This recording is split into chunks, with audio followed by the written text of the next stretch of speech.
Amigos, gracias por continuar con nosotros. Y yo no sé si usted, aquí la semana pasada hicimos una pequeña encuesta de quienes se ponían o no se ponían la mascarilla a partir del levantamiento de las restricciones. Hay que ver cómo siguen los ánimos en ese sentido, pero vamos ahora a conversar con un especialista, el doctor Héctor Barcácer. Bienvenido, doctor. Muy buenas tardes, gracias por la invitación, un placer estar por aquí. Infectólogo, precisamente lo que necesitamos ahora, ¿no? Para saber cómo manejar este tema, al menos en el país, a partir del levantamiento de las restricciones que teníamos COVID. Empecemos por ahí. ¿Usted cómo ha visto las cosas en su consulta? ¿La gente está yendo o no con su mascarilla? Miren, la realidad es que posterior a lo que fueron los anuncios hechos por el señor presidente, el Ministerio de Salud Pública al día siguiente lanza una resolución donde especifica que ellos recomiendan el uso de la mascarilla en diferentes espacios. Uno de los espacios donde el Ministerio de Salud Pública recomienda el uso de la mascarilla, y ya lo habíamos dicho en varios programas previos a la resolución, eran los centros asistenciales. Recordar que si alguien va a una consulta, va a un hospital, una clínica, a visitar a un amigo, un conocido, un familiar, es prudente que utilice la mascarilla, sobre todo porque esa persona se va a cuidar y va a cuidar a los demás en ese ambiente de cualquier proceso que pudiera estar circulando. La otra situación es que la recomendación son los espacios cerrados, sin embargo hay que llamar la atención de que en este país, en las discotecas, en los bares, en los restaurantes, en ningún sitio la gente pone la mascarilla en esos espacios. Pero no a partir del levantamiento de las restricciones, no, hace rato. Por eso, entonces estamos diciendo que la realidad es que el hecho de que se haga el llamado es lo correcto por parte del ministerio. El ministerio tenía que hacerlo, es la recomendación, pero la realidad es que en la práctica era muy poco lo que estábamos observando que ocurría con el uso de la mascarilla en esos lugares. Eso es algo que no se puede negar. Lo que parece extraño es que luego del anuncio, en lugar de disminuir el uso de la mascarilla, hemos observado más personas cuidándose con el uso de la mascarilla y algunas personas que han acusado al señor presidente hasta de psicología inversa. Hay personas que me lo han escrito en redes sociales porque la realidad es que muchas personas se dieron cuenta que quizá habían tomado la mascarilla como algo sin la importancia de vida y cuando se menciona para retirar el uso, entonces se dan cuenta que quizás muchos de ellos no se enfermaron, no presentaron infección por el coronavirus fruto de haber estado utilizando la mascarilla. Esto tiene dos vertientes, dos puntos de vista, una encrucijada aquí importante, que es lo siguiente. Aquellas personas que no se encuentran vacunadas en este momento, aquellas personas que tienen inmunocompromiso, aquellas personas que tienen más de 65 años y que, por ejemplo, se pusieron su última vacuna hace más de 6 meses. Todas esas personas se encuentran en un grupo de riesgo que en este momento, en caso de que el coronavirus continúe circulando como hasta el momento, creo que los casos ya rondan cerca de 200 casos en todo el país por día, hay que decir que son pocos, pero están ahí. Usted no sabe el día que usted puede entrar a un banco, entre a una fila, entre a un supermercado y alguien tenga coronavirus. Y el hecho de que ya no estén utilizando mascarillas, entonces usted tiene más riesgo de infectarse. Por tal razón, cuando salió esa resolución, yo simplemente atiné a decir en todos los espacios que me permitieron comunicar lo que estaba ocurriendo en ese momento, que los no vacunados y las personas con alguna deficiencia en su sistema inmunológico tenían que ir a vacunarse en este momento más que nunca, porque ya las personas que lo estaban cuidando, utilizando la mascarilla, iban a dejar eso de lado. Gracias a Dios, todavía hay muchas personas que lo utilizan, pero la realidad es que si se queda algo de esta entrevista, tiene que ser que aquellas personas que no están vacunadas lo vayan a hacer, porque la realidad es que en este momento son más susceptibles de enfermar que aún en el pasado, cuando teníamos una gran cantidad de casos. Doctor, usted incluye dentro de los perfiles de riesgo con más probabilidad de contagiarse las personas que tengan más de 6 meses de su última dosis, aún sea la tercera dosis. Lo que pasa es que independientemente de que se habla de que el esquema completo de vacunación son 3 dosis de la vacuna, hay que reconocer que pasado esos 6 meses, las personas tienen una disminución importante de lo que es la capacidad de defenderse. Y si alguien pertenece a alguno de los grupos previamente mencionados, esas son personas que pudieran presentar una forma un poco más severa de la infección por el coronavirus del 2019. Hay que decir que en este momento la República Dominicana tiene un panorama bastante favorable, y cuando hablo favorable es que como Omicron le dio a tantas personas, sí, como somos un país que tenemos cerca de 5.8 millones de personas con 2 dosis de la vacuna, algo que llama la atención es que hay 1.2 millones de personas que se pusieron la primera dosis y no se han puesto la segunda. Eso es algo que llama mucho la atención y creo que deberíamos enfocarnos por lo menos primero en esas personas que tienen la primera y no se han puesto la segunda, para que por favor lo hagan, porque así de esa manera van a tener una protección adicional. Es decir, doctor, disculpe que lo interrumpa, que el total de los dominicanos con la primera dosis es casi 7 millones. 7 millones, más de 7 millones Ok. con una dosis. El problema es que cuando tú lo chequeas, solamente hay con 2 dosis 5.8. Claro. Entonces eso Queda significa un que millón y tenemos una tanto. brecha de 1.2 millones de personas que tienen su primera dosis y no tienen la segunda. Entonces, ¿qué pasa? Aún con la tercera dosis, las personas saben que sus defensas van a caer. En este momento, dado lo prematuro, el poco tiempo que tiene de desarrollo de la enfermedad, uno no sabe bien en qué momento se debe aplicar ese refuerzo. En este momento se entiende que con 3 dosis es más que suficiente, con Omicron lo apreciamos. Las personas con 3 dosis, casi nadie presentó formas graves de la enfermedad, casi nadie ameritó ingresos, siempre y cuando esa tercera dosis hubiera sido en un periodo de 14 a 28 días, o sea que dio tiempo a que esa vacuna funcionara, porque hay personas que se infectaron y a los 2 días de haberse vacunado se infectan y dicen, pero yo tengo mis 3 dosis. Y recuerda que esa tercera dosis necesita un tiempo para que tu sistema la reconozca y tú puedas desarrollar defensas. Por tal razón hay que entender que todo es un proceso. Entonces, ¿qué decir? Se sabe que las personas que tienen más de 60 años, que tienen un sistema inmunológico comprometido, la cuarta dosis en casi todos los países es una situación que se está barajando, pero para esas poblaciones.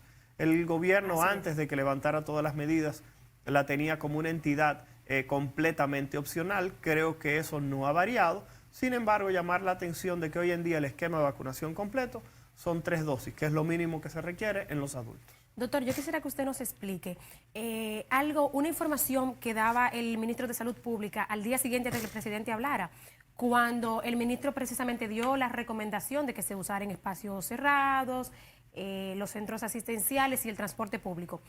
Cuando él citaba la investigación de Harvard, que hizo esa universidad al país para determinar, ¿no?, el levantamiento de las restricciones, el ministro decía algo más o menos como esto. Él decía que el 70% de los no vacunados ya alcanzan el efecto de inmunidad de rebaño. Si pudiera explicarnos esto. No, corrijo. El ministro lo que dijo fue que con el estudio de Harvard en República Dominicana se llegó a la conclusión de que de cada 10 dominicanos, 7 tenían la presencia de anticuerpos o defensas contra el coronavirus, que puede suceder por una de 2 formas. Exacto. Ajá. O que te vacunaste, o que te dio y te curaste. O sea que estamos hablando de que 7 de cada 10. El problema es que el término inmunidad de rebaño, y esto lo escucharon, como dice la gente, todos oídos que se van a comer los gusanos, de boca del señor presidente, el doctor Miguel Núñez lo secundó y lo dijo en su momento, en el cual se solicitaba tratar de dejar de lado el término inmunidad de rebaño porque Omicron, como variante, aplastó esa definición. Me explico. Por favor. La inmunidad de rebaño lo que significa es que tú tienes tantas personas vacunadas y tantas personas protegidas que a menos que alguien que no esté vacunado salga, se infecte y regrese, la probabilidad de que los casos se esparzan son muy pocos porque todo el mundo tiene protección. Entonces, ¿qué ocurre? En ese sentido, Omicron, que llega posterior a Delta, no importaba que tú estuvieras vacunada, no importaba que te hubiera dado coronavirus, razón por la cual el término de inmunidad de rebaño se fue por el retrete, se fue por el lavadero. ¿Por qué razón? Porque infectó a unas personas que habían padecido la enfermedad y personas que también habían estado vacunadas. Es tanto así que la tasa de reinfección con Delta y con las otras variantes era de un 1%. O sea, de cada 100 gente que le daba, solamente una se reinfectaba. Con Omicron esa tasa de reinfección llegó a 10 a 15. O sea que se multiplicó por 10 o por 15 veces la cantidad de personas que se reinfectaron. Disculpe, que hay algo que no entendí. Sí. Decía que de cada 100 con Delta, uno se reinfectaba. ¿Qué significa eso? Que antes le había dado COVID Y le podía que repetir. A uno de cada 100 le daba la variante Delta. Sí, le podía dar de nuevo. No había ningún tipo de problema. Y con la Omicron, de cada 100 personas que ya le había dado, ¿cuántos se infectaban? De 10 a 15. Bueno, pero eso no sería una nueva inmunidad de rebaño, si ya Lo que- todos nos daba Omicron, Por eso, o a muchos. por mejor eso dicho. justamente es que estamos diciendo que la República Dominicana, como le dio a tanta gente, esa protección con Omicron posiblemente va a durar de 4 a 6 meses. Por eso es que uno no esperaría ni un rebrote, ni un nuevo brote importante de casos de coronavirus de 4 a 6 meses. ¿Por qué? Porque se habla que si a ti te da coronavirus, tú tienes una protección de 3 meses, 100%. Bien. Es tanto así que en Israel, para colocarte una dosis, te la aplican a los 90 o 100 días después de que te dio la infección. Aquí en República Dominicana la aplicamos entre 1 mes y 3 meses, o sea, de 1 a 90 días. que es más o menos similar a lo que pasa en Israel. Claro. Pero ¿qué ocurre? La protección a 6 meses, ¿de cuánto es? De 88%. Lo que significa que solamente habría en República Dominicana un 12% de probabilidad de que alguien se pudiera enfermar si le dio la variante Omicron, a menos que no venga una variante nueva, claro, con unas características diferentes a Omicron, pero eso ya sería pintar un panorama extremadamente malo. Caramba, que todos nos despertemos y nos levantemos de la cama con el pie izquierdo ese día. totalmente. Pero la realidad es que el escenario está ahí. Por eso, en el día de hoy, esto es interesante y lo quiero decir porque la prensa estuvo presente. Hoy en el Colegio Médico Dominicano, el doctor Zenén Cava solicitó una reunión con las sociedades médicas especializadas. ¿Por qué? Porque luego de que el señor presidente de la República habla de lo que son la eliminación de las medidas, la sociedad de neumología toma una posición, la sociedad de infectología toma una posición y las diferentes sociedades médicas especializadas por separado tomaron una posición. Refresquenos un poquito, ¿cuáles son las posiciones de cada una? No, lo que pasa es que más que nada decían que entendían que se podía esperar un par de semanas. Todas decían eso, las tres. Neumología e infectología por lo menos decían eso, que entendían que estamos en un momento en el que quizá pudiéramos haber esperado un par de semanas. Algunos hablaban de que podía surgir una nueva variante, cosas como esas, que son cosas reales y que hemos mencionado aquí en el programa. Sin embargo, la realidad es que fíjate que el anuncio ocurrió la semana pasada. Sí. Ya tenemos una semana, no ha ocurrido en sí ese incremento que quizá uno esperaría, quizá uno tendría que esperar la semana que viene para ver si existe algún tipo de repercusión. Como quiera en la práctica, como estamos conversando, el uso de la mascarilla era algo poco visible en las calles y en los diferentes negocios. Entonces, por tal razón, yo espero que si la semana que viene no ocurre nada, transcurrido esas 2 semanas de incubación de otras variantes, porque de Omicron la ventaja es que en una semana uno se da cuenta, pues el periodo de incubación es más corto, pero al no haber ocurrido nada, es muy poco probable que uno entienda que va a pasar algo. No se descarta, pero es poco probable, sobre todo por lo que te dije, de la cantidad de personas que padecieron el proceso en el pasado. Entonces, ¿qué ocurre? El doctor Zenén Cava hoy dejó una línea abierta en el cual él plantea que las sociedades especializadas y el Colegio Médico Dominicano tomen una posición monolítica, basada en la evidencia, basada en que no solamente en República Dominicana se han eliminado las restricciones. Hemos observado como uno de los países que tenía de las medidas más férreas, que era Francia, ya abrió las discotecas. Francia era un país que si usted no estaba vacunado, usted no podía ni siquiera montarse en un autobús del transporte público, en una guagua, como le llamamos aquí. Hay gente que perdió su trabajo por no estar vacunado. O sea, Francia fue de los países más rígidos, protestas en el medio de París porque las personas no se querían vacunar y no se dieron las autoridades en ningún momento. Y ya Francia está abriendo las discotecas porque Francia estima que es más o menos lo que la visión que se tiene en República Dominicana en este momento. La realidad es, y esto es algo que yo quiero tratar de traer un poquitito de paz a las personas que yo sé que se despertaron al día siguiente, como cuando ganó Donald Trump, que uno se despertó al otro día como con un sustico, que uno no sabía bien lo que iba a pasar. Así es. Entonces, en el momento en que el señor presidente dice, se quitaron las medidas, mucha gente yo sé que se despertó con un sustico en el pecho. Claro. Como, Dios mío, ¿qué va a pasar ahora? Vamos a joder, claro. Bueno, yo no iba a usar esa palabra, pero mucha incertidumbre. ¿Qué va a ocurrir mañana? ¿Qué va a pasar?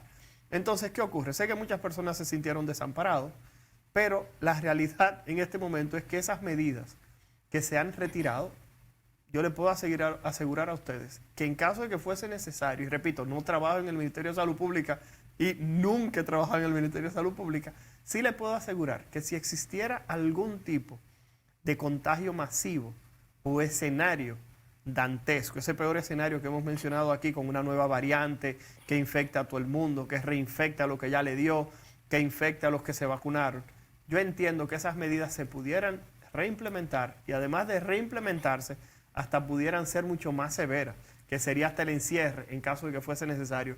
Eso yo sé que pudiera Aspiramos a no volver ahí. Amén. Doctor, en esta última parte de la entrevista, hablemosle a los padres y a los abuelos de la vacunación en niños, que aunque nunca fue obligatoria, hay que decirlo, señores, o sea, cuando se levantaron las restricciones, no es que a los niños se les levantó el pedido de la cartilla de vacunación, porque nunca se les estaba exigiendo. Pero qué decirle a los padres, sobre todo, porque nosotros le hemos dado seguimiento en este programa, a que Pfizer, por ejemplo, presentó ante la OMS la solicitud para su vacuna para niños de 6 meses a 5 años, que según hemos visto era el pasado 15 de este mes, cuando la OMS conocería con sus especialistas las evidencias depositadas por Pfizer. Pero ¿qué hay de 5 a 11 años ahora que estamos en este proceso? Ok, vamos a iniciar con que ese proceso ya está aprobado. Claro. Los niños de 5 a 11 años en todas partes del mundo se están vacunando. Es tanto así que en América del Sur se está vacunando en algunos países a partir de los 3 años. Vaya. Entonces, lo que hay que decir es que a mí me da vergüenza, esto yo siempre lo he dicho, de que en Venezuela están vacunando ya los niños hace como 4 meses. En Venezuela con un ambiente económico, con un ambiente social, con un ambiente político tan cargado y como quiera se dieron el tiempo de vacunar a sus niños. Aquí en República Dominicana simplemente decir que ya hay más de 30,000 niños vacunados de 5 años en adelante y usted no ha escuchado ningún efecto adverso en la calle. Usted no ha escuchado que a un niño le pasó nada. ¿Por qué? Porque se está utilizando Sinovac, que es una vacuna que utiliza la misma tecnología que utiliza la vacuna del polio. Esa vacuna del polio que usted le puso a su niño, la Sinovac, tiene el mismo principio. La vacuna de la influenza, el mismo principio. Razón por la cual hay que ir a vacunar a los niños. Hay muchas personas que dicen Balcácer porque están vacunando solamente en las escuelas. Sí, pero en el Ministerio de Salud Pública se habilitó una carpa en lo que la vacuna llega al lugar donde está su niño y se está vacunando de 8 a 2 de la tarde. Tuve que averiguar porque por Instagram me preguntaron y tuve que escribir la vacuna TRD y me informaron que en el Ministerio de Salud Pública y en Tiradentes, esquina San Cristóbal, de 8 a 2 de la tarde se está vacunando a los niños.